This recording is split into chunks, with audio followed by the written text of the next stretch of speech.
ನಮಸ್ಕಾರ ವೀಕ್ಷಕರೇ, ಐಶು ರೆಸಿಪ್ಸ್ಗೆ ಸ್ವಾಗತ. ನಾನು ಇವತ್ತಿನ ವಿಡಿಯೋದಲ್ಲಿ ಬಾಯಲ್ಲಿಟ್ಟರೆ ಕರಗುವ ತುಂಬ ಸಾಫ್ಟ್ ಮತ್ತು ಜ್ಯೂಸಿ ಆದಂತಹ ಗುಲಾಬ್ ಜಾಮೂನನ್ನು ಯಾವ ರೀತಿ ಮಾಡೋದಂತ ತೋರಿಸ್ಕೊಡ್ತಾ ಇದ್ದೀನಿ. ನೀವು ಮೊದಲನೇ ಸಲ ಜಾಮೂನ್ ಮಾಡೋರಾಗಿದ್ದರೆ ಅಥವಾ ನಾವು ಮಾಡೋ ಜಾಮೂನು ಕಲ್ಲಾಗ್ತಿದೆ ಅನ್ನೋರಾಗಿದ್ದರೆ ಈ ವಿಧಾನದಲ್ಲಿ ಮಾಡಿ ಪರ್ಫೆಕ್ಟಾಗಿ ಬಾಯಲ್ಲಿ ಕರಗುವಂತಹ ಗುಲಾಬ್ ಜಾಮೂನ್ ರೆಡಿ ಆಗುತ್ತೆ. ಟೈಮ್ ವೇಸ್ಟ್ ಮಾಡೋದು ಬೇಡ, ಬನ್ನಿ ಮಾಡೋ ವಿಧಾನ ನೋಡೋಣ.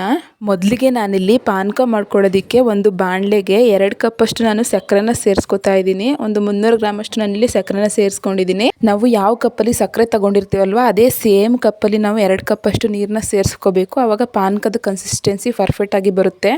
ನೀರು ಸೇರಿಸಿದಾದ್ಮೇಲೆ ಸ್ಟವ್ ಆನ್ ಮಾಡಿ ಬಾಣಲೆನ ಇಟ್ಟು ಸಕ್ಕರೆನ ಕರಗಿಸ್ಕೋಬೇಕಾಗುತ್ತೆ. ನೋಡಿ, ಇವಾಗ ಸಕ್ಕರೆ ಆಲ್ಮೋಸ್ಟ್ ಕರಗಿದೆ. ನಾನು ಈ ಟೈಮಲ್ಲಿ ಇದಕ್ಕೆ 2 ಏಲಕ್ಕಿ ಪುಡಿನ ಜಜ್ಜಿ ಪುಡಿ ಮಾಡಿ ಸೇರಿಸ್ಕೊತಾ ಇದ್ದೀನಿ ಫ್ಲೇವರ್ಗೋಸ್ಕರ.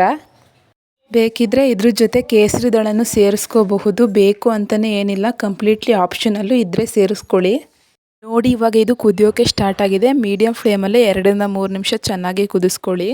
2 ರಿಂದ 3 ನಿಮಿಷ ಕುದಿಸಿದಾದ್ಮೇಲೆ ನಾನು ಬೆರಳಲ್ಲಿ ತೆಗೆದು ತೋರಿಸ್ತಿದ್ದೀನಿ. ನೋಡಿ, ಈ ಥರ ಬೆರಳಿಗೆ ಲೈಟಾಗಿ ಅಂಟೋ ಥರ ಸ್ಟಿಕ್ಕಿ ಫೀಲ್ ಬಂದರೆ ಸಾಕು, ಪರ್ಫೆಕ್ಟ್ ಪಾನಕ ರೆಡಿ. ಸಾಫ್ಟ್ ಜಾಮೂನ್ಗೆ ಟಿಪ್ಸ್ ಡಿಸ್ಕ್ರಿಪ್ಷನ್ ಬಾಕ್ಸಲ್ಲಿದೆ ನೋಡಿ.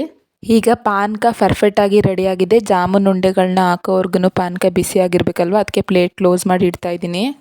ನಾನು ಈ ಕಡೆ ಜಾಮೂನ್ ಮಾಡೋದಕ್ಕೆ GRB ಗುಲಾಬ್ ಜಾಮೂನ್ ಮಿಕ್ಸ್ ತೊಗೊಂಡಿದ್ದೀನಿ. ನಿಮ್ಮ ಹತ್ರ ಯಾವ ಬ್ರ್ಯಾಂಡ್ ಇದೆ ಅದನ್ನೇ ತೊಗೊಳ್ಳಿ. ಜಾಮೂನ್ ಮಿಕ್ಸ್ 175 ಗ್ರಾಮ್ ಇರೋದ್ರಿಂದ ನಾನು ಪಾನಕಕ್ಕೆ 300 ಗ್ರಾಮ್ ಸಕ್ಕರೆ ತೊಗೊಂಡಿದ್ದೀನಿ. ನೀವು ಯಾವ ಕ್ವಾಂಟಿಟಿಲಿ ಮಾಡ್ತಿದ್ರೆ ನೋಡಿ ಹೆಚ್ಚು ಕಡಿಮೆ ಮಾಡ್ಕೋಬೋದು. ಈ ಪ್ಯಾಕೆಟ್ನ ಕಟ್ ಮಾಡಿ ಜಾಮೂನ್ ಮಿಕ್ಸ್ನ ಪ್ಲೇಟಲ್ಲಿ ಹಾಕ್ಕೊಂಡಿದ್ದೀನಿ. ನೋಡಿ, ಅದರಲ್ಲಿ ಚಿಕ್ಕ ಚಿಕ್ಕ ಗಂಟುಗಳಿವೆ, ಅದನ್ನು ಕೈಲೇ ಮಿಕ್ಸ್ ಮಾಡ್ತಾ ಎಲ್ಲದನ್ನು ಪುಡಿ ಮಾಡ್ಕೊಳ್ಳಿ. ಈ ಥರ ಮಾಡೋದ್ರಿಂದ ಹಿಟ್ಟನ್ನು ಕಲಿಸ್ಕೊಡುವಾಗ ಗಂಟಾಗಲ್ಲ. ನಾನಿಲ್ಲಿ ಜಾಮೂನ್ ಮಿಕ್ಸ್ ಕಲಿಸ್ಕೊಳ್ಳೋದಕ್ಕೆ ಅರ್ಧ ಲೋಟದಷ್ಟು ಹಾಲನ್ನು ತಗೊಂಡು ಸ್ವಲ್ಪನೇ ಹಾಲನ್ನು ಹಾಕಿ ಕಲಿಸ್ಕೊತಾ ಇದ್ದೀನಿ. ನೀವು ಬೇಕಿದ್ರೆ ನೀರಲ್ಲೂ ಕೂಡ ಕಲಿಸ್ಕೋಬಹುದು. ಸ್ವಲ್ಪನೇ ಹಾಲು ಹಾಕಿ ನಿಧಾನವಾಗಿ ಮಿಕ್ಸ್ ಮಾಡಬೇಕು. ಈ ಥರ ಮಾಡೋದ್ರಿಂದ ಜಾಮೂನ್ ಮಿಕ್ಸ್ ತುಂಬ ಸಾಫ್ಟಾಗಿ ಬರುತ್ತೆ. ಚಪಾತಿ ಹಿಟ್ಟು ಥರ ನಾದೋದಕ್ಕೆ ಹೋಗ್ಬಿಡಿ, ಜಾಮೂನು ತುಂಬ ಗಟ್ಟಿಯಾಗಿ ಹಾರ್ಡ್ ಆಗಿಬಿಡುತ್ತೆ. ನೋಡಿ, ಇಲ್ಲಿ ಹಿಟ್ಟನ್ನು ನಾನು ಸ್ವಲ್ಪನೂ ನಾದಿಲ್ಲ, ಸ್ವಲ್ಪನೇ ಹಾಲು ಹಾಕಿ ಜಸ್ಟ್ ಮಿಕ್ಸ್ ಮಾಡಿ ಇಟ್ಕೊಂಡಿದ್ದೀನಿ ಅಷ್ಟೇ. ಇದು ಸ್ವಲ್ಪ ಕೈಗೆ ಅಂಟೋ ಥರನೇ ಇರಬೇಕು. ಒಂದು ಪ್ಲೇಟ್ನ ಕ್ಲೋಸ್ ಮಾಡಿ ಈ ಜಾಮೂನ್ ಮಿಕ್ಸ್ ಸ್ವಲ್ಪ ಸೆಟ್ ಆಗೋದಕ್ಕೆ ಬಿಡಬೇಕು. ಒಂದು 10 ರಿಂದ 15 ನಿಮಿಷ ಸೆಟ್ಟಾಗಿ ಆದಮೇಲೆ ನಾನು ನಿಮಗೆ ತೋರಿಸ್ತಾ ಇದ್ದೀನಿ. ನೋಡಿ, ಎಷ್ಟು ಸಾಫ್ಟಾಗಿ ಇದೆ ಜಾಮೂನ್ ಮಿಕ್ಸು. ಈ ಥರ ಇದ್ದರೆ ಸಾಕಾಗುತ್ತೆ. ಈಗ ಕೈಗೆ ಎಣ್ಣೆ ಅಥವಾ ತುಪ್ಪನ ಹಚ್ಕೊಂಡು ನಿಮಗೆ ಯಾವ ಸೈಜ್ಗೆ ಬೇಕೋ ಆ ಸೈಜಲ್ಲಿ ಕ್ರ್ಯಾಕ್ ಇಲ್ದಿರೋ ರೀತಿ ಉಂಡೆ ಮಾಡಿ ಇಟ್ಕೊಳ್ಳಿ. ಈ ರೀತಿ ಉಂಡೆ ಮಾಡ್ಕೊಳ್ಳುವಾಗ ಕೂಡ ಜಾಸ್ತಿ ಪ್ರೆಷರ್ ಹಾಕಿ ನೀವು ಈ ಉಂಡೆ ಮಾಡ್ಕೊಳ್ಳೋದಕ್ಕೆ ಹೋಗ್ಬಿಡಿ. ಲೈಟಾಗಿ ಕೈಯಲ್ಲೇ ಈ ಥರ ರಬ್ ಮಾಡ್ತಾ ಉಂಡೆನ ಮಾಡ್ಕೊಳ್ಳಿ. ಪ್ರೆಷರ್ ಹಾಕಿ ಉಂಡೆ ಮಾಡೋದ್ರಿಂದ ಜಾಮೂನ್ ಹಾರ್ಡ್ ಆಗೋ ಚಾನ್ಸಸ್ ಇರುತ್ತೆ. ಅದಕ್ಕೋಸ್ಕರ ಸಿಂಪಲ್ಲಾಗಿ ಈ ಥರ ಉಂಡೆ ಮಾಡ್ಕೊಳ್ಳಿ. ನೋಡಿ, ಇವಾಗ ಎಲ್ಲ ಉಂಡೆಗಳು ಆಗಿದೆ. ಅಷ್ಟರಲ್ಲಿ ನಾನು ಈ ಕಡೆ ಒಂದು ಬಾಣಲೆಯಲ್ಲಿ ಆಯಿಲ್ ಬಿಸಿ ಆಗೋದಕ್ಕೆ ಇಟ್ಟಿದ್ದೆ. ಆಯಿಲ್ ತುಂಬ ಬಿಸಿ ಆಗಿರಬಾರ್ದು, ಮೀಡಿಯಂ ಹೀಟಲ್ಲಿ ಇರಬೇಕು. ತುಂಬ ಬಿಸಿ ಆಗಿದ್ರೆ ಜಾಮೂನು ಹೊರಗೆ ಕಪ್ಪಾಗುತ್ತೆ, ಒಳಗೆ ಬೇಯೋದಿಲ್ಲ. ಹಾಗಾಗಿ ಆಯಿಲು ಮೀಡಿಯಂ ಹೀಟಲ್ಲಿ ಇರಬೇಕಾದ್ರೇ ಎಲ್ಲ ಉಂಡೆಗಳನ್ನು ಒಂದೊಂದಾಗೆ ಸೇರಿಸ್ಕೊಳ್ಳಿ. ಎಲ್ಲ ಉಂಡೆಗಳನ್ನು ಸೇರಿಸ್ಕೊಂಡಿದ್ದಾದ್ಮೇಲೆ ಒಂದು ಸೌಟ್ನ ಸಹಾಯದಿಂದ ಜಾಮೂನ್ ಸುತ್ತ ಈ ಥರ ಸೌಟ್ನ ತಿರುಗಿಸ್ತಾ ಜಾಮೂನ್ನ ಬೇಯಿಸ್ಕೊಳ್ಳಿ. ಈ ಥರ ಬೇಯಿಸ್ಕೊಳ್ಳೋದ್ರಿಂದ ಎಲ್ಲ ಕಡೆ ಪರ್ಫೆಕ್ಟಾಗಿ ಜಾಮೂನ್ ಬೇಯುತ್ತೆ.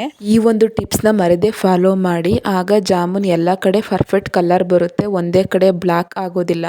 ಜಾಮೂನ್ ಸೇರಿಸುವಾಗ ಮೀಡಿಯಂ ಫ್ಲೇಮಲ್ಲಿ, ಜಾಮೂನ್ ಸೇರಿಸಿದ್ದಾದ್ಮೇಲೆ ಲೋ ಫ್ಲೇಮಲ್ಲಿ 6 ರಿಂದ 7 ನಿಮಿಷ ಫ್ರೈ ಮಾಡ್ಕೋಬೇಕು. ಆವಾಗ ಒಳಗೆ ಮತ್ತೆ ಹೊರಗೆ ಪರ್ಫೆಕ್ಟಾಗಿ ಜಾಮೂನ್ ಬೇಯುತ್ತೆ. ನೋಡಿ, 6-7 ನಿಮಿಷ ಫ್ರೈ ಮಾಡ್ಕೊಂಡಿದ್ದಾಗಿದೆ. ಇವಾಗ ಇದು ಡಾರ್ಕ್ ಗೋಲ್ಡನ್ ಬ್ರೌನ್ ಕಲರ್ಗೆ ತಿರುಗಿದೆ. ಇಷ್ಟಾದರೆ ಸಾಕು, ಪರ್ಫೆಕ್ಟಾಗಿ ಜಾಮೂನ್ ಉಂಡೆಗಳು ಬೆಂದಿದೆ. ಈಗ ಇದನ್ನು ಒಂದು ಪ್ಲೇಟ್ಗೆ ಎತ್ತಿಡ್ಕೊತಾ ಇದ್ದೀನಿ. ಇನ್ನೂ ಮಿಕ್ಕಿರೋ ಜಾಮೂನ್ ಉಂಡೆಗಳನ್ನು ಕೂಡ ಇದೇ ರೀತಿ ಬೇಯಿಸ್ಕೊಂಡು ಎತ್ತಿಟ್ಕೊಂಡಿದ್ದೀನಿ.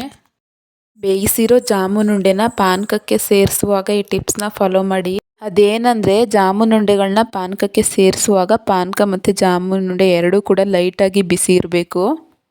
ಈ ಥರ ಮಾಡೋದ್ರಿಂದ ಪಾನಕದಲ್ಲಿ ಜಾಮೂನ್ ಉಂಡೆ ಚೆನ್ನಾಗಿ ನೆಂದು ಸಾಫ್ಟ್ ಆಗುತ್ತೆ. ಪಾನಕದಲ್ಲಿ ಜಾಮೂನ್ ಉಂಡೆಗಳನ್ನ ಸೇರಿಸಿದ ಮೇಲೆ ಮಿನಿಮಮ್ 2 ಅವರ್ ನೆನೆಯೋದಕ್ಕೆ ಬಿಡಿ. ನಾನು ಪ್ಲೇಟ್ ಕ್ಲೋಸ್ ಮಾಡಿ 2 ಅವರ್ ನೆನೆಯೋದಕ್ಕೆ ಬಿಟ್ಟಿದ್ದೀನಿ. 2 ಅವರ್ ಆದಮೇಲೆ ನಾನು ನಿಮಗೆ ತೋರಿಸ್ತೀನಿ. ನೋಡಿ, ಜಾಮೂನ್ ಉಂಡೆಗಳೆಲ್ಲ ಪಾನಕನ ಹೀರ್ಕೊಂಡು ದೊಡ್ಡ ಸೈಜ್ ಆಗಿದೆ, ಜೊತೆಗೆ ಸಾಫ್ಟ್ ಕೂಡ ಆಗಿದೆ. ನೋಡಿ, ಇಲ್ಲಿ ಬೇಕ್ರಿಲ್ ಮಾಡೋ ಥರನೇ soft and juicy gulab jamun ready ಆಗಿದೆ. ನಿಮಗೆ ಈ ರೆಸಿಪಿ ಇಷ್ಟ ಆಗಿದ್ರೆ ಲೈಕ್ ಮಾಡಿ, ಕಮೆಂಟಲ್ಲಿ ಜಾಮೂನ್ ಅಂತ ಕಮೆಂಟ್ ಮಾಡಿ. ಹಾಗೆ ನಿಮ್ಮ ಫ್ರೆಂಡ್ಸ್ ಆ್ಯಂಡ್ ಫ್ಯಾಮಿಲಿಗೆ ಶೇರ್ ಮಾಡಿ, ಅವ್ರಿಗೂ ಕೂಡ ಹೆಲ್ಪ್ ಆಗುತ್ತೆ. ಇಂತಹ ಈಸಿ ರೆಸಿಪಿ ನೋಡಲು ನನ್ನ ಚಾನಲ್ ಸಬ್ಸ್ಕ್ರೈಬ್ ಮಾಡಿ. ನೆಕ್ಸ್ಟ್ ರೆಸಿಪಿ ಜೊತೆ ಸಿಗ್ತೀನಿ. Thank you.